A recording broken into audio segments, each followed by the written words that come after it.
Halo semuanya, selamat datang di channel Autodiver. Mobil baru lagi, mobil Cina lagi. Itu dia Jetour Dashing yang diperkenalkan pada ajang Gias 2024 lalu. Belum ada harga jualnya dan kami berkesempatan untuk mengetes mobil ini dalam jangka waktu yang cukup panjang. Lantas seperti apakah mobilnya, spesifikasinya, kemudian rasa berkendaranya, suspensinya, dan fitur-fitur juga kelebihan dari mobil ini. Ikuti terus videonya. Disappearing, no, I won't stand for that. One chance is all you get. Before you get the axe, try your disappearing trick. I won't put up with it. I know you think you're quick, but I'm quicker.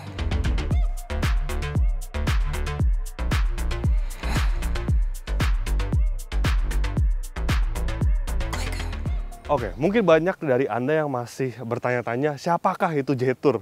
Karena memang ini merupakan pemain baru di Indonesia ya. Sejatinya Jetour adalah anak perusahaan juga dari salah satu brand yang sudah existing di Indonesia, yaitu Chery Group. Jadi memang ya itu, mobil Cina tuh gitu emang. Jadi satu payung tuh, payung gedenya, kemudian di bawah itu ada banyak sub brand. Misalkan Chery, ada Omoda, ada Jiku, ada iCar, dan juga ada Jetour. Kemudian seperti BYD, ada Ocean Series, ada Yangwang, Fangchengbao, dan lain-lain. Tapi yang menarik adalah Jetour ini, dia tuh seperti disuruh berdiri sendiri gitu sama si Chery. Jadi benar-benar tidak di bawah payung Chery Group. Kalau di Indonesia tuh kan di Chery Group ada Omoda dan yang tadi yang mau masuk yaitu Jiku, tapi nggak jadi. Nah Jetour ini seperti disuruh berdiri sendiri gitu ya, tapi tetap dia berada di bawah payungnya Chery. Dan di Indonesia sendiri dia berbeda manajemen, benar-benar berbeda manajemen dengan Chery. Dan kemudian mereka membawa dua model ke Indonesia. Dashing yang ada sebelah saya ini, dia SUV compact yang akan bersaing dengan Omoda 5, kemudian Honda HR-V, kemudian juga MG ZS, banyak deh pesaingnya. Ada belasan mobil lah pokoknya. Ini masuk ke pasar yang paling ramai, dan juga X70 yang merupakan medium SUV. Nah, kita bahas dulu sih Dashing ini karena kita pinjam adalah Dashing kali ini. Oke. Mobil ini merupakan SUV B segmen alias SUV compact dengan paras yang sporty sebenarnya. Bagian depannya seperti ini. Memang ya cukup banyak memang mobil asal Tiongkok juga yang desainnya itu kurang original dan terjadi lagi di Jetour Dashing ini. Bisa lihat bagian depannya, kalau Anda ingat mobil ini mirip dengan fascia muka depan dari salah satu SUV berperforma tinggi yang terkenal, yaitu Lamborghini Urus. Itu nggak perlu diragukan lagi, emang mirip bagian depannya. Kemudian yang bagian atasnya seperti ini, ada daytime running light, lampunya seperti ini ada 2 buah, dan di dalam lampunya tulisan Drive Your Future yang merupakan tagline dari Jetour. Kemudian grille besar, dan di sini nih ada kotak sebenarnya, tapi ternyata mobil ini belum dilengkapi dengan fitur radar. Nah, pihak Jetour sendiri menyebutkan bahwa mobil ini belum final spec untuk pasar Indonesia. Nantinya akan ada penyesuaian fitur-fitur pada semua line up Jetour jika dipasarkan di Indonesia. Kemudian bagian bawah itu warna hitam seperti ini, dan over fender juga dia berwarna hitam. Ini ciri-ciri SUV kekinian ya, crossover yang menggunakan fender warna hitam seperti ini. Sekarang kita lihat bagian mesinnya. Kemudian kita lihat bagian mesinnya. Wah, berat loh. Udah berat, nggak ada pegasnya lagi. Masih manual, nggak apa-apa lah. Itu membuktikan bahwa mobil Cina itu tebal-tebal platnya ya. Dan untuk bagian mesinnya, dia menggunakan mesin yang sama dengan milik Chery Omoda 5. Jadi memang satu grup, jadi ada common parts yang sama, itu salah satunya mesinnya dengan Omoda 5. Jadi untuk mesinnya dia memiliki kapasitas 1500 cc, 4 silinder turbo yang menghasilkan tenaga sebesar 156 horsepower serta torsi 230 Nm. Nah, dia mengalirkan semua tenaganya ke roda depan sama dengan Omoda 5. Tapi yang membedakan adalah transmisinya. Kalau di Omoda 5 itu dia menggunakan CVT, di Jetour Dashing ini dia menggunakan transmisi otomatis dual clutch 6 percepatan. Wow, artinya harusnya dia performanya lebih baik dibandingkan Omoda 5 yang versi biasa ya, karena yang versi Indonesia itu Omoda 5 ada yang versi GT yang AWD dan juga dual clutch. Nanti kita buktikan. Sekarang kita lihat bagian sampingnya. Kemudian bagian sampingnya seperti ini, memang secara desain dia agresif, Kemudian modern, garis-garisnya tuh berani gitu loh. Bisa dilihat ya garis-garis bodi bagian bawahnya, kemudian bagian belakangnya tuh. Overall dia bukan desain SUV dengan desain yang kalem, tapi dia cukup berani untuk soal masalah desain. Dan untuk bagian handle pintunya, dia seperti mobil-mobil modern ya. Dia menggunakan handle pintu model pop-up seperti ini, kalau dibuka tuh. Dan kalau ditutup, ya, seperti itu. Kemudian, nah spion, dia ada kamera 360 nih, di bagian depan tadi juga ada kamera, jadi ada 4 buah kamera bagian belakang, bagian sisi-sisi, dan juga depan yang berfungsi sebagai kamera 360. Kemudian untuk velg, desainnya juga menurut kami cukup keren, dengan diameter ring 19 dan dibalut dengan ban berukuran 235/55. Oke, sekarang kita lihat bagian belakangnya. Kemudian ini dia bagian belakangnya, sama dengan bagian sampingnya ya, dan juga bagian depannya. Overall memang mobil ini dia memiliki desain yang agresif, sporty, tidak kalem gitu ya. Kemudian untuk bagian yang keren adalah bagian ini nih. Lampu remnya terbagi menjadi 2 di bagian sini nih.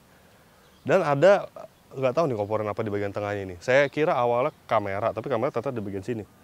Mungkin ini akan berfungsi nantinya sebagai fitur radar ya. Jika masuk ke pasar Indonesia ada fitur radar ADAS-nya. Sini nih, mungkin. Masih kemungkinan. Kemudian defogger, Jetour, dashing, dan nggak ada varian apa-apa. Nah, pihak Jetour Indonesia menyebutkan bahwa nantinya dashing ini akan hadir dalam 2 varian, varian bawah dan juga varian atas. Saat video ini dibuat, belum ada harga pasti dari Jetour dashing ini. Nah, kira-kira berapa harga yang pantas untuk dashing ini? Anda bisa tulis di kolom komentar, tapi prediksi kami mobil ini akan menyamakan harga beberapa pesaingnya, seperti misalkan Omoda 5, kemudian MG ZS, ya kisaran 350 ke atas sampai 450-an lah kurang lebih ya. Itu masih perkiraan. Nanti kita akan tahu berapa harganya saat pengumuman harga resmi, kalau nggak salah itu di bulan Oktober. Nah, kemudian bagian bawahnya seperti ini. Dia ada diffuser dan terbagi menjadi 2 gini ya. Ini keren dan sedikit mirip dengan salah satu model mobil listrik asal China juga, yaitu MG4. Tapi secara overall ini desain yang keren. Karena kita lihat bagasinya sudah electric tailgate, dan electric tailgate ini menarik karena dia bisa di setel berapa ketinggiannya. Ya itu sebenarnya bisa sih, semua mobil, hampir semua mobil bisa di setting seperti itu. Kemudian bagasinya cukup luas karena mobil ini panjangnya 4,5 meter. Jadi SUV dengan panjang 4,5 meter akan memiliki bagasi yang luas, itu hampir pastilah seperti itu. Kemudian ada partisi untuk menutup. Nah, kemudian bagasi seperti ini memang tidak terlalu luas kelihatannya, tapi ini bisa di-adjust. Bisa dibawain lagi nih lantainya. Nah, seperti ini tuh. Jadinya lebih dalam. Kemudian yang menarik di bagian bawahnya ini ada tempat penyimpanan, dan ketika dibuka lagi ada ban serep. Meski dia temporer tapi nggak apa-apa, at least dia ada ban serep. Nice. Oke. Oh ya, untuk jok dia bisa diatur secara 60-40 ya. Untuk bagian jok baris kedua ketika Anda membawa barang di mobil ini dan dirasa space pada bagasi kurang luas.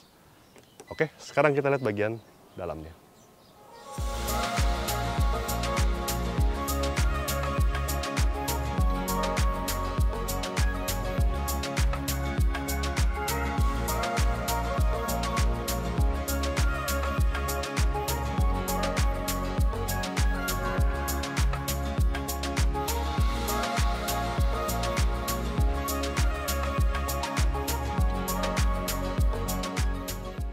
Kemudian ini dia bangku baris kedua dari Jetour Dashing.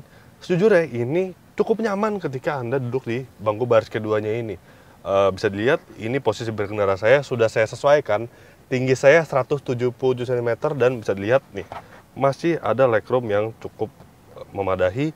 Bagian bawah ketika sandarkan kaki ya memang tidak terlalu tersanggah, tapi at least dia masih terasa nyaman. Kemudian headroom, wah ini yang cukup luar biasa, karena biasanya tuh SUV compact bagian belakangnya tuh banyak yang kurang memadahi gitu, agak terasa sempit. Tapi Dashing ini mampu memberikan ruang belakang yang cukup enak, cukup memadahi. Kemudian, nah yang lebih menarik lagi adalah ini bagian tengahnya. Dia tidak ada channel, channelnya hanya di bagian depan seperti ini, dan bagian belakang nggak ada. Jadi bisa leluasa menggerakkan kaki. Kemudian ketika terpaksa duduk di bagian tengah, ya ini rasanya masih sangat luas gitu untuk bagian tengahnya. Nice. Dan lebih menariknya lagi adalah ini nih, jok sandaran tuh bisa di-adjust lagi, lebih rebah. Nah, ini baru nyaman nih. Wah, enak loh. Bahkan dibandingkan dengan saudaranya sendiri, yaitu Cerio Moda 5 ya. Ini jauh terasa lebih ergonomis bangku baris keduanya ini. Jauh terasa lebih luas. Kemudian sebagai kelengkapan lainnya, di sini tentu ada cup holder. Ada armrest maksud saya, dan ada 2 buah cup holder. Wah, nyaman loh ini, beneran. Tapi memang material joknya tidak sempuk gitu sih. Material joknya biasa aja, nggak keras, nggak empuk, tengah-tengah lah. Kemudian ada 2 buah ventilasi angin, ventilasi AC di sini tidak bisa di-adjust, hanya bisa tutup dibuka. Kemudian ada tempat penyimpanan di bagian sini, dan ada tempat penyimpanan tertutup lagi di bagian bawahnya. Keren juga. Dan ada 2 buah USB Type A dan USB Type C untuk pengisian daya di bagian belakangnya. Kemudian power window sudah all auto semuanya nih, di bagian belakang aja auto tuh. Dan ada fitur yang cukup menarik adalah ketika Anda berada di bangku baris kedua, Anda bisa memanfaatkan fitur voice command ya, karena ada tombol di bagian sini nih. Tuh, Jetour always at your command. Kita pencet ya. Tuh, dia voice command-nya bisa dioperasikan dari belakang. Ya, nanti kita operasikan di depan ya. Untuk voice command-nya. Dan apalagi ya, di bagian belakangnya. Ya udah, kita langsung ke bagian depannya saya untuk mengetahui apa saja fitur yang ada di mobil ini. Dan ini dia ketika berada di balik lingkar kemudinya, ya memang ada beberapa hal yang lagi-lagi tidak original di mobil ini, seperti di bagian ini nih, instrumen cluster dan juga hand unitnya. Ini mirip dengan, ya banyak mobil modern sebenarnya seperti ini, tapi jika di detail ini benar-benar mirip dengan Mercedes-Benz ya, terutama Mercedes-Benz yang entry-level seperti GLA, kemudian A-Class, B-Class, GLB, seperti ini. Memang instrumen cluster dan juga head unitnya secara desainnya, tapi memang secara tampilannya beda. Kemudian ada lagi nih, di bagian setirnya. Kalau secara keseluruhan yang di atas sih nggak terlalu mirip dengan model mana-mana. Tapi tombol-tombolnya ini, tombol kiri, tombol kanan, ini benar-benar mirip dengan Mercedes-Benz. Nih bisa dilihat nih. Tombolnya, dial ininya, dial untuk cruise controlnya, dial volumenya, itu benar-benar mirip dengan Mercy. Kemudian kalau di Mercy di bagian sini nih, ini trackpad yang berfungsi untuk mengatur head unitnya, ini menjadi tombol OK, dan di bagian kanan justru menjadi tombol kosong. Dan juga tombol kosong di bagian sini nih. Pedal shift juga mirip Mercy sih sebenarnya. Dan satu lagi, engine start stop buttonnya juga mirip Mercedes-Benz. Ya udah nggak apa-apa. Kita akan dulu mobilnya untuk mengetahui apa saja yang ditampilkan di layar head unit, kemudian di instrumen clusternya. Head unitnya digital, instrumen cluster digital, head unitnya digital.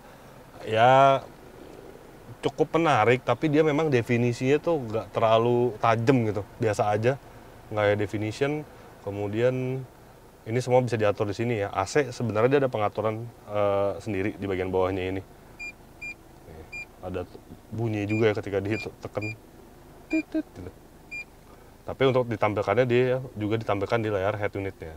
Kemudian apa saja di layar head unitnya ya, kita lihat. Yang pertama ada settings, vehicle settings. Nah ini nih yang saya bilang tadi, ini untuk mengatur ketinggian dari electric tailgate ya, bisa 50% hingga 100%, tergantung Anda semuanya. Kemudian ada exterior lamp, ambient lamp. Nah ambient lamp ini cukup menarik karena pilihan warnanya cukup banyak, brightness pun bisa diatur, dan bisa diatur juga untuk dia mau satu warna atau banyak warna gitu ya di bagian sini. Ini ada di bagian sini ambient lightnya. Driver assistance, nah di mobil ini hanya ada 2, blind spot monitoring dan juga door open warning. Nah nantinya jika masuk Indonesia, pihak Jetour itu masih belum bisa memutuskan memang dashing ini akan dibekali dengan fitur radar ADAS atau tidak. Nah masih dalam pertimbangan mereka memang, karena mungkin mempengaruhi harga jual. Kemudian vehicle settings ya, di sini semuanya ada. Apple CarPlay, Android Auto bisa di mobil ini dikoneksikan melalui USB yang ada di bagian sini ya. Belum nirkabel, tapi nggak apa-apa karena nggak selamanya yang wireless itu menyenangkan. Kadang-kadang lebih gampang yang menggunakan kabel. Dan ada juga soket 12 volt di bagian sini ya. Masih di layar head unit juga, kita lihat lagi menunya apa aja. Nih, vehicle settings. Oh ya, ada around view monitor atau kamera 360. Ditampilkan sini nih, bisa berbagai tampilan 3D, 2D. dan lain-lainnya bisa diatur di sini ya. Dan ini dia untuk mengatur instrumen clusternya nih. Instrumen trim settingsnya ada 2, ada mode dial dan juga ada model digital seperti ini nih, bisa diganti. Oke. Dan apa saja tampilan instrumen cluster informasinya? Oke, well, kita lihat. Media biasalah. Kemudian maintenance, nah setting ini cukup banyak yang bisa diatur. Oke dulu. Light set, volume set, information clear, recover with factory data, warm prompt, alarm, light set. Nah, oke, bersama. Kemudian ada tire pressure monitoring system, ada driving information, dan juga ini bukan round view monitor, round view sensor. Jadi kalau ada blind spot ya, dia selain ditampilkan melalui spionnya, dia juga ditampilkan di layar instrumen clusternya. Oke. Kemudian di bagian tengah di sini ada wireless charging, kemudian ada tempat penyimpanan, ada cup holder 1 buah di bagian sini, tuas transmisi seperti ini, handbrake sudah elektrik, dan ini untuk mengatur sistem entertainmentnya. Nah ini untuk membesarkan volume diputar, tapi untuk menggerakkannya bukan diputar seperti BMW atau Mazda ya, dia digeser gini nih modelnya. Dan untuk lainnya fiturnya ada auto hold dan juga ada hill descent control. Konsol tengahnya cukup luas, cukup lah. Kemudian konsol tengahnya ini cukup tinggi ya posisinya, tapi memang sayangnya ini sebenarnya bisa dimanfaatkan. Kalau di mobil modern biasanya itu ada ruang lagi di bagian bawahnya. Nah di bagian kiri ada sih sebenarnya, tapi hanya jaring seperti ini. Mesinnya itu bisa dibolongin lagi untuk menghasilkan ruang penyimpanan lebih banyak. Karena mengingat penyimpanan di bagian depannya nggak terlalu besar gitu untuk bagian konsol tengahnya ini ya, hanya ada 1 buah cup holder, sisanya ada di bagian door trim. Kemudian, nah tadi saya lupa juga menjelaskan bahwa mobil ini dilengkapi dengan atap panoramik, dan ini cukup besar atap panoramiknya, nice, menambah kesan mewah dan juga kesan lapang di dalam kabinnya. Lanjut kita ke bagian material, oke. Dashboard, nah dashboardnya ini soft touch, di bagian sini soft touch, tapi ada material kerasnya nih. Nih bagian sini keras, ini keras nih. Kemudian door trim keras, tapi ada soft touch sedikit memang di bagian sini nih. Ini kain. Bagian belakang door trim juga materialnya keras. Tapi finishingnya cukup ya oke lah finishingnya. Tapi ada detail-detail menarik juga nih. Seperti bagian sini nih ada warna kuning. Kemudian jahitannya jadi warna kuning juga, menambah kesan sporty mungkin ya. Nggak tahu deh. Bagaimana menurut Anda dengan warna kuning bercampur dengan warna hitam seperti ini dan warna putih di bagian jok sedikit nih.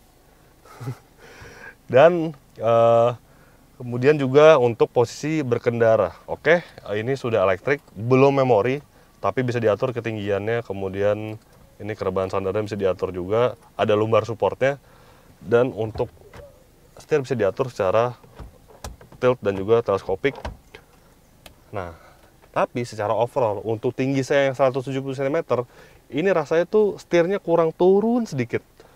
Emang agak ketinggian gitu duduk di mobil ini. Tapi ya nggak apa-apa. Mungkin si Jetur ini menciptakan dashing agar pengendara itu lebih ke arah commanding gitu. Memang dengan posisi seperti ini benar-benar visibilitasnya cukup baik sih.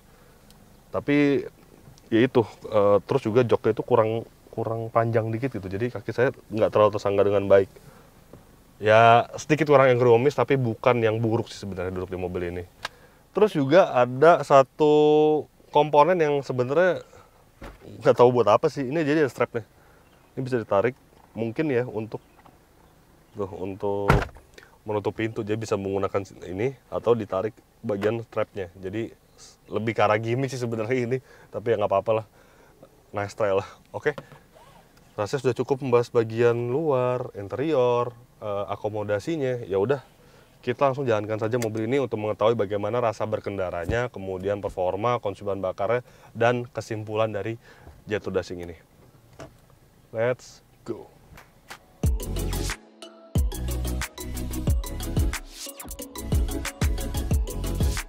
Rupanya, ada satu hal yang langsung terasa ketika menjalankan mobil ini. Ya, sebelum mengawali impresi 1 ini, izinkan saya pakai kacamata hitam ya, karena ini mobilnya nggak ada kaca filmnya, dan matahari Jakarta Utara tuh panas banget ya. Oke, ya. saat pertama kali menjalankan mobil ini, yang langsung terasa tuh bukan kekedapan kabinnya, bukan suspensinya, tapi highlight saya tuh adalah transmisinya. Kenapa transmisinya? Jadi gini nih, ketika berada di kecepatan tanggung seperti ini saya pelankan dulu di ya 20 km per jam lah, seperti ini ya.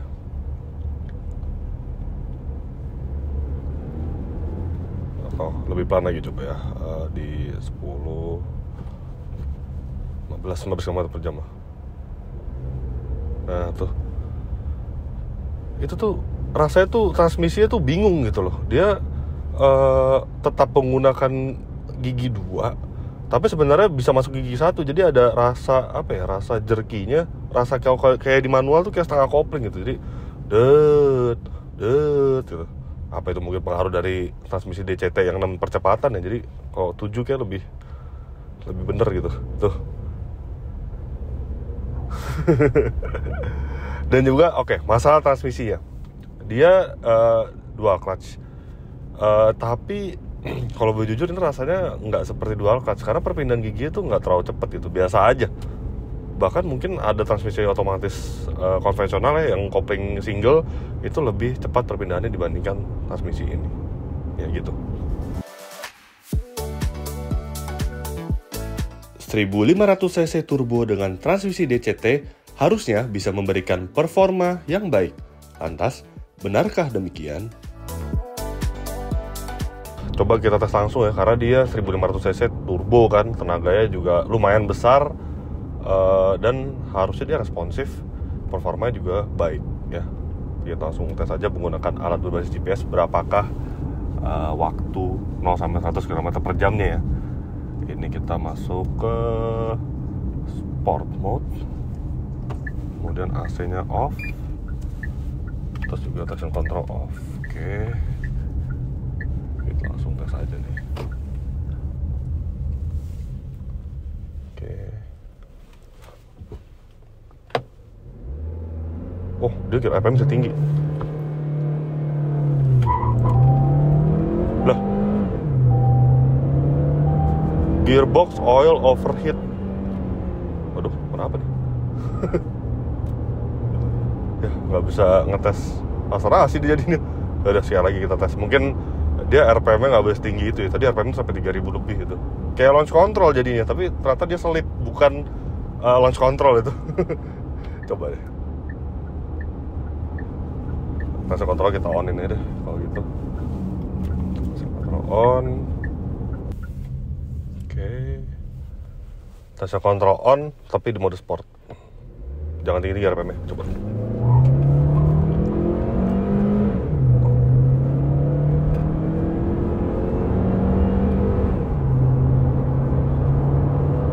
Sudah 100 km per jam dan hasilnya ya oke. 0 sampai 100 km per jam tuntas dalam waktu 10,5 detik. Ya oke lah. Tapi yang saya bingung tadi kenapa bisa overheat gearbox itu. Padahal ini mobil baru loh, 1800 km. Artinya ya mungkin kalau start kayak tadi tuh nggak boleh RPM sampai tinggi-tinggi, sampai 3500 RPM tuh nggak boleh kayaknya. Tapi ya semoga hal tersebut tidak terjadi di mobil yang sudah versi produksi massal, karena ini merupakan versi yang pre-production, versi belum final spec. Ya semoga tidak terjadi di mobil konsumen yang diterima konsumen maksud saya. Kemudian masalah transmisi juga tadi pada saat berperforma ya, saat berakselerasi itu rasanya memang ya biasa aja, transmisi dual clutch itu nggak yang cepet gitu. Kalau kita kenal kan kayak di VW, kemudian di Mini yang dual clutch ya, yang Eropa tuh rasanya firm gitu ya, dual clutch ya cepet gitu perpindahannya. Di mobil ini rasanya dibandingkan transmisi otomatis biasa aja tuh masih ada yang lebih cepat gitu loh dibandingkan dual clutch ini.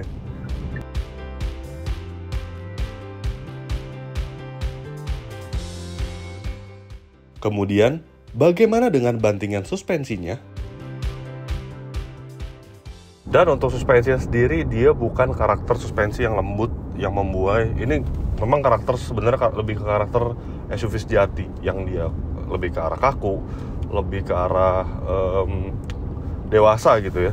Tapi cenderung kerap kali terasa keras gitu kalau misalkan melewati jalan yang bergelombang, ada posisi tidurnya. Ya nggak apa-apa sih, itu tergantung selera sebenarnya, mau suspensi yang membuai atau yang dewasa gitu ya. Tapi untuk handlingnya bagaimana? Oke, kita coba aja nih handlingnya.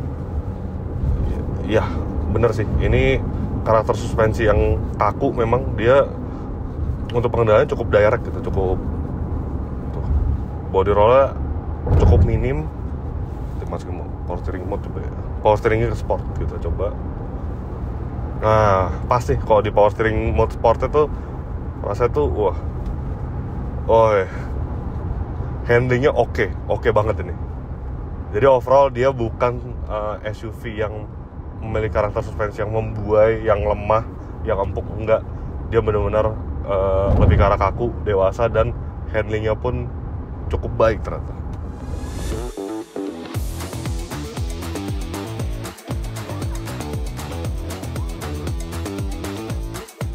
Akan tetapi, ada satu hal yang cukup impresif pada mobil ini, yakni soal insulasi kabinnya. Lantas, kekedapan kabin juga mobil ini cukup mantap. Untuk suara dari luar tuh tidak terlalu terdengar ke dalam kabin, jadi insulasinya secara overall terbilang baik lah di kelasnya. Kemudian suara road noise dari suara roda itu juga ya samar-samar, nggak terlalu kedengeran ke dalam kabinnya. Jadi insulasi kabin dari mobil ini ya tergolong impresif.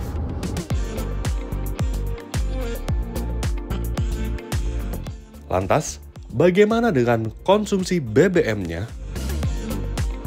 Untuk konsumsi bahan bakarnya untuk rute dalam kota dengan kecepatan rata-rata 22 km per jam, mobil ini masih sanggup meraih angka 10,2 km per liter. Well, itu angka yang cukup impresif, cukup baik, mengingat mobil ini 1500 cc, turbo, kemudian transmisi dual clutch, masih cukup masuk akal.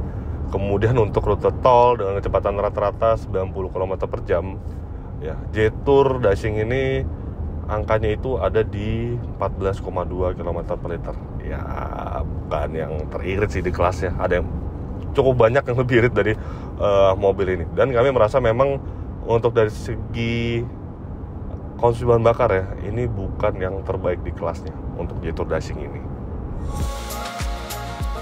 Dan juga ada beberapa kekurangan yang kami temui di mobil ini.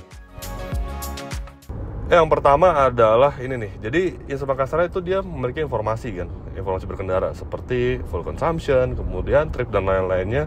Tapi kami rasa itu fontnya kurang besar gitu, kecil. Ya saya sih masih bisa baca ya, cuman kurang jelas aja, kurang gede fontnya. Kemudian yang kedua masih soal si instrument clusternya. Nah, instrument cluster ini kan dia ada beberapa informasi ya.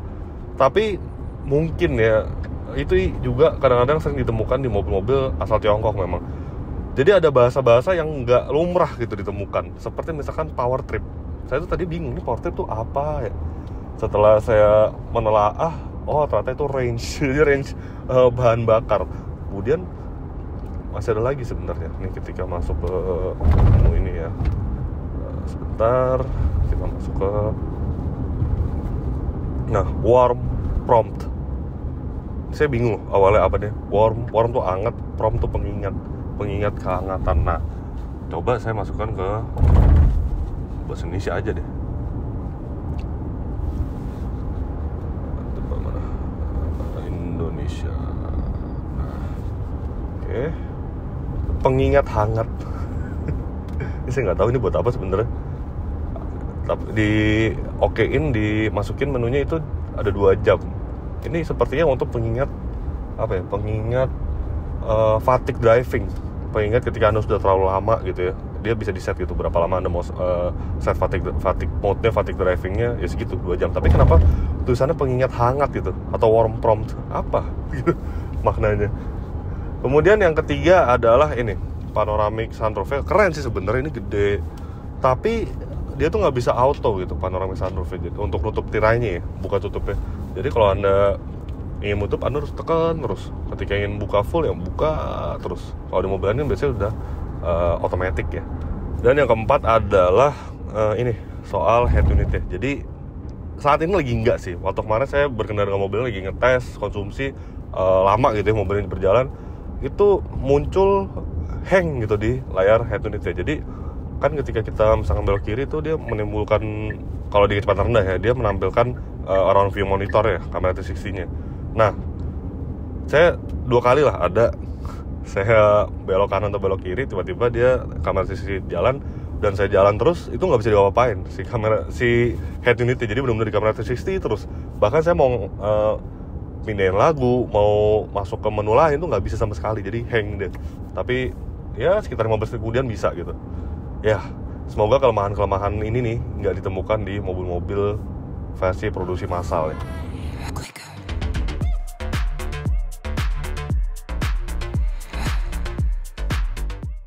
Setelah mencoba mobil ini dalam jangka waktu yang cukup panjang, inilah kesimpulannya. Secara kesimpulan, ya memang mobil ini belum final spec, jadi kita tidak bisa menyampaikan kesimpulannya secara menyeluruh. Apalagi harga jual belum ada kan mobil ini.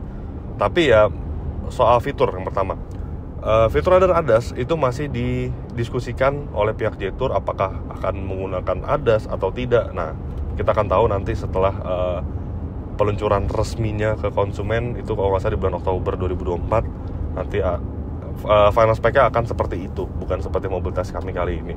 Ya udah, soal fitur itu masih tentatif lah ya, banyak yang tentatif. Tapi at least ini yang paling sederhana ya seperti ini. Mungkin akan lebih banyak fitur tambahan di mobil versi produksi massal. Kemudian bagaimana dengan rasa berkendaranya? Well, soal suspensi nggak ada masalah. Kemudian soal insulasi kabin juga ini good. Tapi itu, soal mesin dan juga transmisi itu bukan highlight dari mobil ini. Karena ya, tadi kita tes, begitu ya. Di tes akselerasi ya, transmisinya malah overheat gitu. Tapi yang kedua bisa, tapi yang nggak boleh ditahan terus RPM-nya. Ya, semoga pada versi produksi massal yang diterima oleh konsumen nggak seperti ini ya, sudah diperbaiki gitu. Semoga hanya terjadi di mobil tes kami kali ini saja. Dan yang terakhir adalah yaitu soal si harga sih. Jadi harga itu sensitif memang. Dan harapan kami mobil ini bisa lebih murah dibandingkan pesaing-pesaingnya, termasuk pesaing-pesaing asal Tiongkok juga. Mungkin kalau harganya di atas Wuling Alves dan di bawah Moda 5 itu menarik ya. Ya, nanti kita akan tahu pada saat peresmian harga dari mobil ini sudah dirilis oleh pihak Jetour Indonesia. Tapi overall mobil ini cukup menarik.